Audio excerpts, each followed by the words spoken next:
Hi, I'm Mela. Hey, and I'm Carlos. Welcome back to the next episode of the Ortiz Outtakes. So we want to give a shout out and a thank you to all our new subscribers and our new viewers who are just now finding our episodes and leaving comments and likes for us. Um, we did get some votes on the comic books that people want you to send in on our Instagram. So also Oh, follow us okay. on our Instagram if you haven't yet. So if you haven't voted yet, go to our last episode or go to our Instagram page and leave a comment on which 5 comic books we should send in to get graded next. And if you don't want to pick 5, you can just pick 1 or 2 or whichever one is your favorite, and we'll send in the top 5 most requested ones. Some of your friends are finding us finally. Yeah, I seen a couple of comments and likes from them. Hopefully they subscribe, but yeah, we'll see. We have a commenter on our last video says, "Hey, I didn't know you were a collector." To you, and Yeah. Actually, says, that was actually an old soldier of mine. Good kid. "Yeah," and then he says, "I'm thinking of sending some of my cards in to get graded. I'm definitely gonna watch the other videos. Good stuff." And All then right. and then you got another shout out. Someone said, "What's up, hero?" What's up, hero? Yeah, that's somebody What's left going us a on, comment. hero?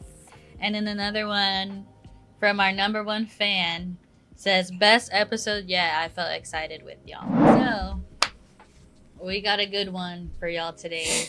And I think I'm not even lying. Well, y'all are going to get so sick of me because everything that I watch, I'm like, is my new obsession. and and I'm willing to argue with anyone and say that this is like one of the top series out right now, in my opinion. Yeah, I agree. Especially with the amount of projects that are actually coming out for Marvel this year. One was scaled back to 2025, which is Captain America: The Brave and the Bold. And the way that they're kind of like threading everything in, it seems to be gelling pretty well. And like right now with the Marvel, the X-Men 97, I think it was a genius idea to utilize them along with the Deadpool Wolverine movie that's coming out, to gel them all together for the last movie, or the last 2 movies, which is the last 2 Avengers movie, and I think that is Secret Wars, and Mm-hmm. the last one, I don't know if it has a name yet, but I would think that it would be called Battle World, because that what is Yeah. all coming down to, is a battle world in which you're going to see all of the superheroes join forces to try to defeat the big enemy, which is yet to be revealed. Well, we haven't even said the name of the show. X-Men 97 is what we're Yeah. talking about. And that is like, if you haven't watched it, go ahead and binge it. They're just about 20 minutes or a little bit more episodes. I binged it all in like 2 days. It's full of action, it's funny, it's emotional, and it's very like relevant to just things going on in the world today. The X-Men, when it originally came out in 1992. So, some of us was not even, well, some of us was being born that year. Mela. Yeah. But I mean, this is like over 30 years ago. And, back then, the X-Men, it was something different, now the creators back then, they had specific guidelines that they had to stay below, because this was, after all, it was designed to be a children's cartoon. But I got hooked back then, and I was a young man. I think I was like 24 years old, And I recognized back then that it was not just a kid's cartoon because of the uh, the storylines. You know, the storylines were almost adult type stories. You know, you had religion, you had politics, you know, you had love stories. So I watched it back then, just like, you know, I'm watching it now. I'm happy that they came out to continue it, but connect it to the MCU in the way that they're doing it. You know, so it's kind of genius if you ask me. So let's get into X-Men 97. And I will say, after binging the old original series, um I do miss the like 4x3 like square. You know what I mean? The 4x3 square.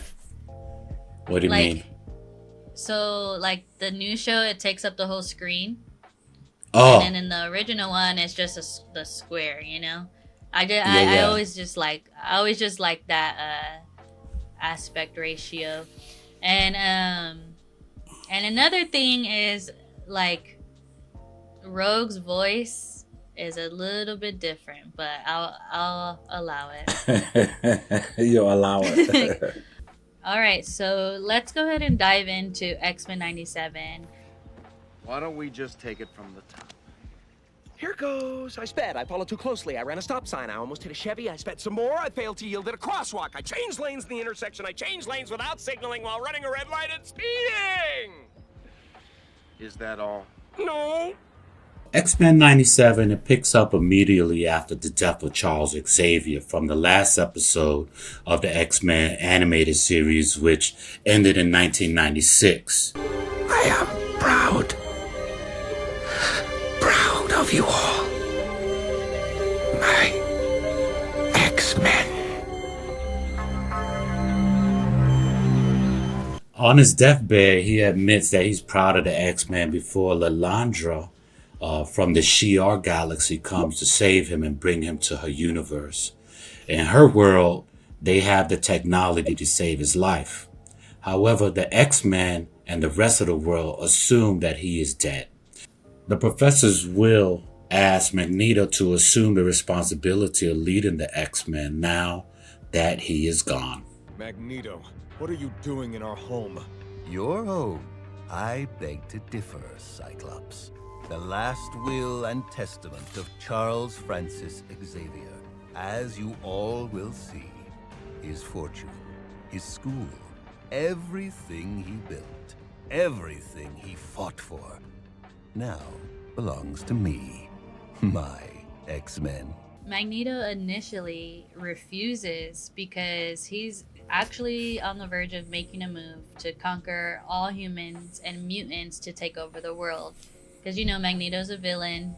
He's like the villain who we kind of understand his side, but he ultimately is just too extreme. However, after receiving the notice of Charles's last wish, and remember, they're like best friends, but not best friends, or they were really close before, so they respect each other a lot. After receiving the notice of Charles's last wish of him, he decides to comply and abandons his efforts to conquer the world. The X-Men initially were not having it. They were absolutely appalled that Charles would ask Magneto of this in his will, just because that's been their main villain for so long. But they also decided to honor Charles's last wish to work with Magneto. During all of this, Magneto, he's summoned to the UN, where he was to accept admittance into the United Nations for Genosha. There were protesters there, and the protesters, they are organized by a group called the Friends of Humanity. So that's the FOH letters that you see on their clothes. And they are led by no other than the Executioner. The Executioner and the Friends of Humanity, they busted into the session and began havoc, in which Storm was shot by the Executioner.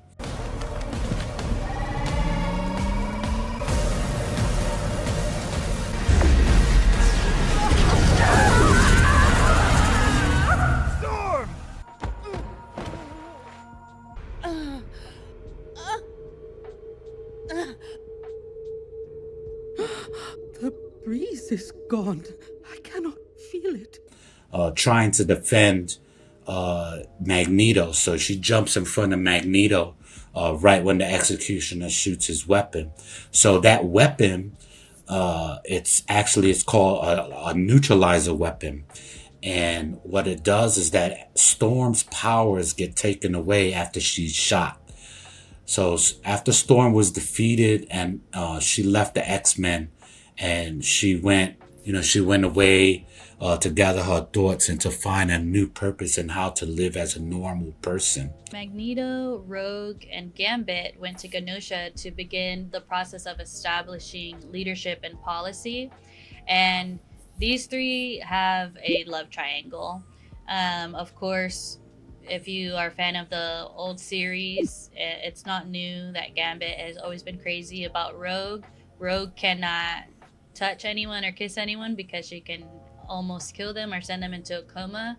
And so, but Magneto is like one of the only ones that is not affected by her power. So she had a relationship with Magneto. Gambit's jealous, but she also loves Gambit. So we have this whole love story triangle. Magneto offers Rogue to help him lead Genosha, like as his queen, and she says yes, and she ends up breaking up with Gambit. So then, right after we see this, this is where there's an Easter egg in this episode. In between those scenes where she breaks up with Gambit and then it goes into the celebration, in the sky, if you pause it, you can see the Watcher. I wager that fool will break your heart in two. Gambit always knows the odds. That it? In this game, he do. Till then, we be friends, mon ami. Just friends.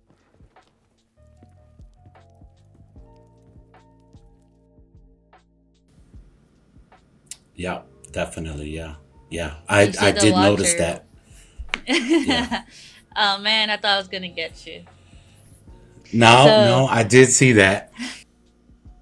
During the celebration of Magneto and Rogue as the new leaders, Cable appeared at the ceremony to warn them about the impending attack, in which he talked to Madeline Pryor. And Madeline Pryor, just real quickly, is a clone that Sinister made of Jean Grey. She's also, before we found out that she was a clone, we fully believed that she was Jean Grey, and everybody else did too. And her and Cyclops had a child named Nathan, which Sinister had gotten him sick with something, and so they had to send Nathan. They had to send Nathan off to the future in hopes that something in the future can cure. Yeah, they sent off Nathan to the future with Bishop in hopes that there was like a cure for Nathan. So Cable appears to warn Madeline Pryor about the impending attack, and he's too late because then the attack starts on the island nation, and they're attacked by Sentinels, and many of the inhabitants of Genosha, which this is an island where only mutants live in peace, and they were all killed, including Gambit and Magneto. However, Magneto's body was not recovered. Mutant intruder neutralized. The name's Gambit, mon ami.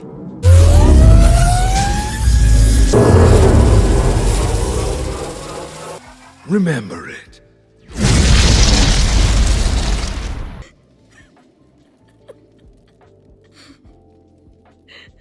Sugar. I can't feel you. Yeah. So Professor X found himself at odds in his new role with Lilandra.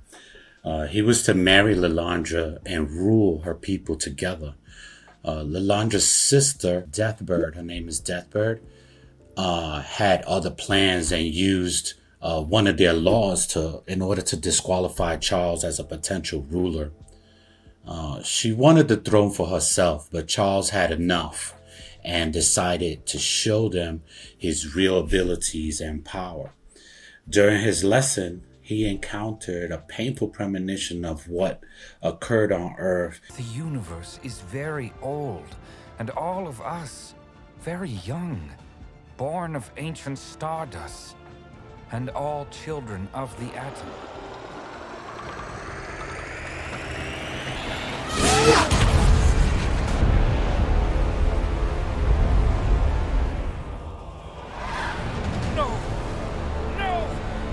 Dancing, drinking wine, making love. Oh, my children of the atom. And decides to return to the Earth and his X-Men. While I cowered in the cosmos, if that should end our star-crossed affair, so be it. I will not abandon my kind. It is time I return to my X-Men. Just remember, like, the X-Men are like he feels like they're his actual children. So he's like, I don't care what's going on here. I need to get back now. After Gambit and Magneto are dispatched, Rogue goes rogue and starts looking for Trask and Gyrick. While she is searching for Trask and Gyrick, she runs into Captain America, who makes a cameo. And what? I was like, yeah, I was like, what the heck? And also, I freaked out because she held his shield.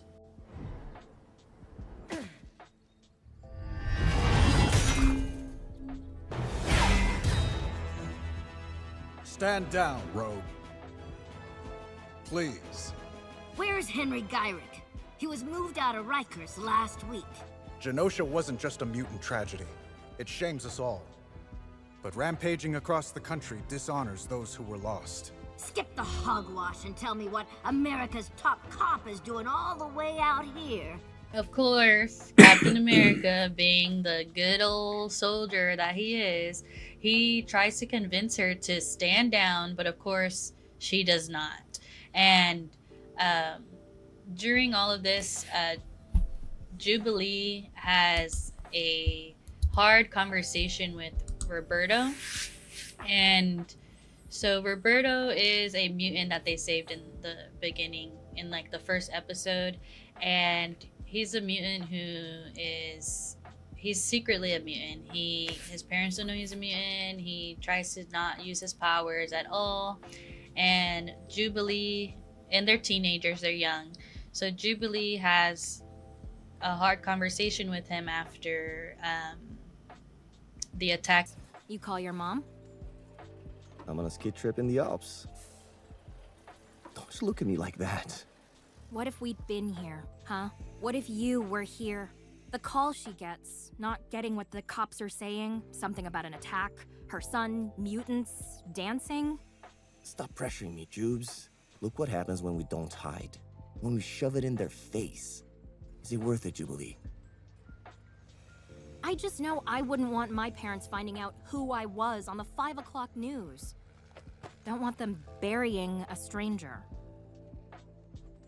Will you come with me? Duh. So Jubilee and Roberto decide to go to his parents' house to let her know that he's a mutant. So this is like a pretty big deal because, like I said, he's been living in secret. So he felt relief because his mom ended up saying like, yeah, we knew, we were just waiting for you to give us, to like do this on your own. And but she, however, like after everything seemed to be going well. Thank you for helping my son. I was afraid he'd be facing this all alone. Now the trick will be making sure we keep this all private. Wait, what now? People do not like mutants, and if they find out that there's a mutant in their family, it could ruin like their family business and stalk their mess up things with their shareholders and things like that.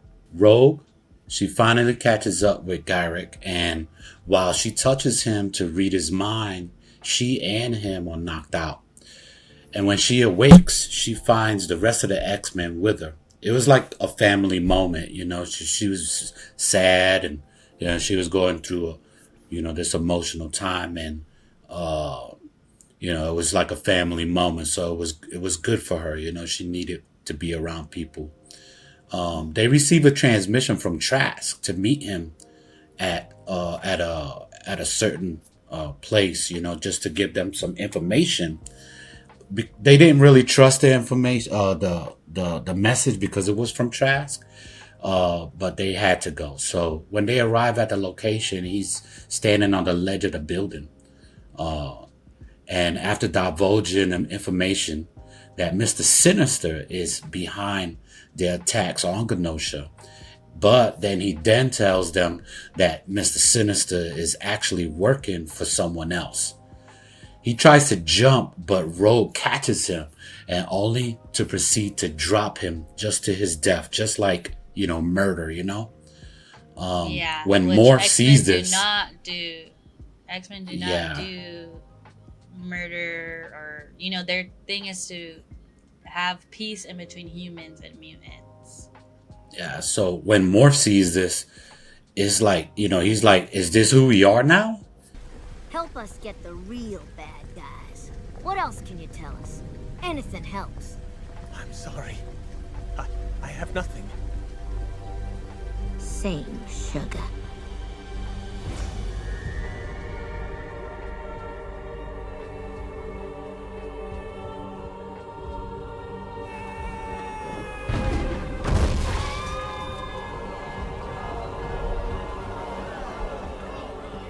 Vogue, what have you done? What we all wanted to do. Is this who we are now? So then Trask rises back up in the air, up to their level again, and he starts turning into a human sentinel hybrid, and starts attacking them, and they start fighting. And that maniac killed Remy and thousands of people on Genosha. That rotten piece of scum put a good man, my man, Terminate.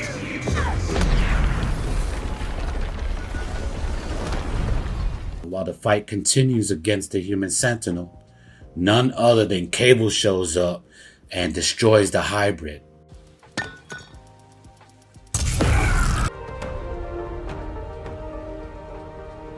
Electromagnetic cluster grenades are the quickest way to take these suckers down. Cable? What the hell are you doing here? Cyclops actually figures out that Cable is actually Nathan Summers, his son. No, all along. It can't be. Get out of my brain. You're not her. Oh my god. Nathan. Let's skip the reunion, Dad. Yeah, he figures out that Cable is Nathan Summers, his son, that, remember I told you they had sent him to the future to be healed of whatever Mr. Sinister had put on the baby back then. So it's kind of like this thing, like, what the heck? Like his son is Cable. Yeah. Yeah, his son is Josh Brolin. The villain is later revealed to be Bastion. When Mr. Sinister addresses him with issues he has of Bastion's plan to take over the world, Bastion shuts him down by letting him know that Mr. Sinister has been trying to destroy the X-Men ever since 1992. Yeah, he's like, sit down, boy. It's somebody else's turn. The X-Men will learn from this too, you blithering fool. You should have waited until rollout and overwhelmed them. Oh, Sinister. You and the villains of old have been failing since '92 to squash these pests. What you would do is my roadmap for what not to do. So at the end of the last episode that just aired, we see Bastion has Magneto held captive. So that pretty much really sums up what the first season, the X-Men 97 episodes 1 to 7 are, what's going on through episodes 1 to 7. So I believe there is 2 episodes left until the season finale. I guess where do you think it's gonna leave us? Because it's gonna be a cliffhanger. So you remember when I was telling you about how the MCU has only this one project this year, and in addition to Deadpool and Wolverine, I don't know if you've seen the Deadpool trailer, The second but in the trailer, Deadpool, which the second trailer, you know how they have to tie everything in, and there's a lot of Easter eggs and clues in the trailer, and I think that one of them at the very end of that trailer, I mean, there's obviously more, but at the very end of the trailer, everybody's trying to speculate as to who's opening the gate, the portal, yeah. and what portal that Wolverine and Deadpool are jumping through. And my personal opinion is that is Forge. A lot of people say it's Doctor Strange. They've been saying it's Wong, and there's even a guy out there talking about that it's Ned. Which it could be Ned. Well, I mean, Ned is he did have the ring. Yeah, he did. But remember now, I think because of the did he keep the ring at the end? I think Who it knows? is? I think it's what's her name? America. Because at the end of Doctor Strange, she was training on the island. That is true. And that's another possibility. It could be America. So, cause remember she was opening dimensions, but hers was a star, But when she went to go and train, for the mystic arts, it could have had changed for her. That's a possibility. But I personally think it's Forge. Speaking of mystic arts, that was the magic that Storm's boyfriend was practicing, right? Forge? Forge. Yeah, that's what Forge. That's what the animation looked like. Right. So, and you have to remember, he also practices the Native American mystic arts, So, I'm thinking it may be him.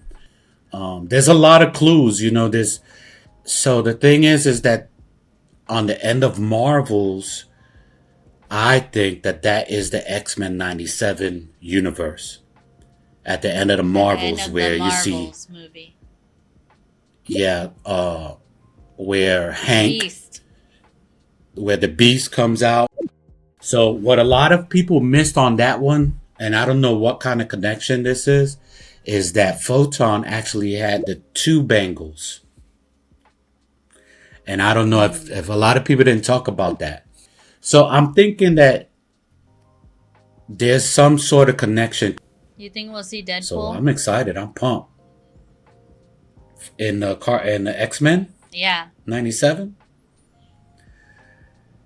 I wouldn't be surprised. I mean, shit, we saw Captain America, I mean, I was shocked to see Captain America. I was like, damn, this is a nice cameo right here, And, so, I mean, the other thing is that you have to remember the timeline. So, we saw Captain America, and remember, this is 97. You know what I'm saying? Yeah. This is 97. When did they wake him up? Because he woke up in 2011. The X-Men 97 is MCU. Okay? Yeah, that's true. So now you have to figure what universe this is, because Captain America, when he woke up, what was it, 2000 what? 11. 2011. So is that Earth 616, right? That's Earth 616. So now the X-Men 97 is not Earth 616. Yeah, so you understand what I'm saying? This says X-Men 97 shares continuity with the original series and blah blah blah. And these series exist on Earth 92131. Right. So that's what a lot of people don't know. So they see Captain America there and they assume that, wait a minute, but they're actually in a different universe. So you got to keep that in mind. Oh, we have a cameo. Yeah, this is my troublemaker that been making all the noise in all the episodes. I know. Oh my god. This is Pua. This is Pua. Now she's And acting all Pua sweet. means flower. I know. The creator of X-Men 97 made a statement after episode 5, which was the attack that happened on Genosha. And it's pretty lengthy, so I will not be reading the whole thing, but you guys should definitely go and look up what he says about it. And I think it's like a good reminder for people who try to reshape what X-Men have always stood for and like the stories that X-Men tells, because the X-Men have always represented like hard times and marginalized communities. Pretty much he says there's a danger to not letting go of who we think we are. So just like the attack on Genosha, he relates it to events like 9/11, Tulsa, Charlottesville, or the Pulse nightclub, which teach us that too many stories are often cut far too short, which he's tried to portray with like Gambit's storyline that happens in X-Men 97. The dialogue between Jubilee and Roberto that after the attack on Genosha is nearly a word-for-word conversation that somebody had with somebody after the attack at that nightclub. So it's super emotional and it's super sad. But it's just a good reminder that, like, you know, X-Men is always here to humanize the marginalized communities. But you guys should go and read his statement, because I thought it was a really a good statement, because at the end he says, as Trask told Cyclops in the premiere, you have no idea what it's like to be left behind by the future.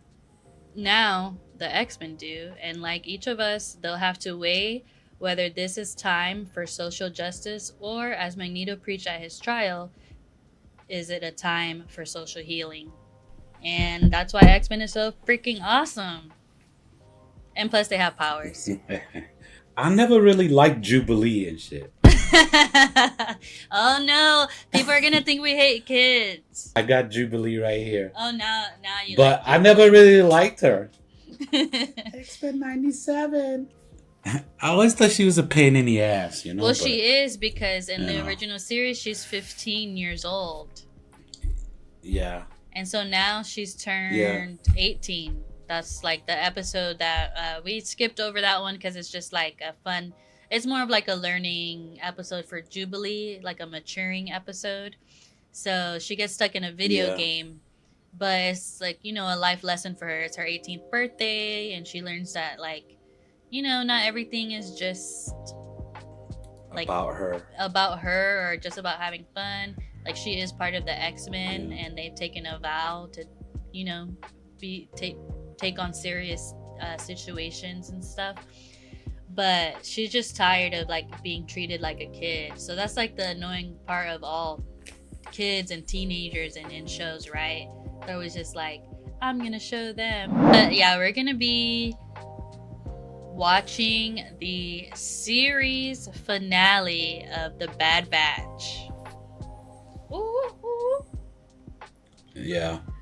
So yeah, we're gonna be doing that and actually watching and doing a live reaction video. Well, it won't be streaming live, but we'll be recording ourselves watching it, and then we'll have something. We'll let y'all see how we reacted, because I don't even know what's gonna happen. I mean, I could guess, but we'll save it for next week's episode. We're also gonna announce the copies of comic books that we chose, or that you guys chose to send to the CGC. You should send in the Rogue and Gambit one. Oh, that one. I put that one in specifically because of their, you know, their romance right now. You know what's going on. I know. I put that one in. I was crying when he died. I couldn't believe it. Like, he sacrificed himself for Rogue, and then she was crying. Oh my god, it was just heartbreaking. Yeah, it was tough. It was tough. So we gotta send that and one then, in. you know, it was like both of her men died and shit. Oh you know? yeah, both of her men died. Magneto. It was like, damn, she got Gambit. not one but two. Cyclops, you know, he been kind of showing a little bit of his ass too. You know, when he told off that reporter. Oh yeah. Remember he was talking to the reporter? He's good, but he was going through things because he found out that his gene wasn't his gene. Yeah. That he had a baby with was a clone, and he had to send his clone off his baby into the future. Meanwhile, he's trying to like be back together with Jean, but he was still doing psychic ability stuff with Madeline Pryor. I was like, oh hell no. Yeah. It's messy. I know, right? It's like messy and shit, right? I said, I know he is not being psychic powers with her. I just need to let everybody know that just hit like and subscribe, and you know, if you subscribe, you can either turn on or off the notifications. It doesn't cost you a dime. You know, you just comment on our videos. We just want that dialogue to open up with our audience, and if you have any comments or suggestions, go ahead and put them up. You know, it's we try to answer everybody's comments as soon as we get them, and we just, you know, we're very, you know, happy to see them every time they do pop up. Yes, and I'll, you know, say the same thing. Definitely subscribe and tell all your friends and family to subscribe, like, and to watch too. But if we can get subscribers, that'll be a big help to us, because, you know, I hate to say the word algorithm, but that's the way the algorithm works. Is if we get some more subscribers, our videos will start being shown to other people who are watching other comic book content. Maybe like our video will play next randomly. So, but we just need y'all's help with that. So a like and a subscribe goes a long way for us. We will see you next time on the Ortiz Outtakes. Oh, it's like that.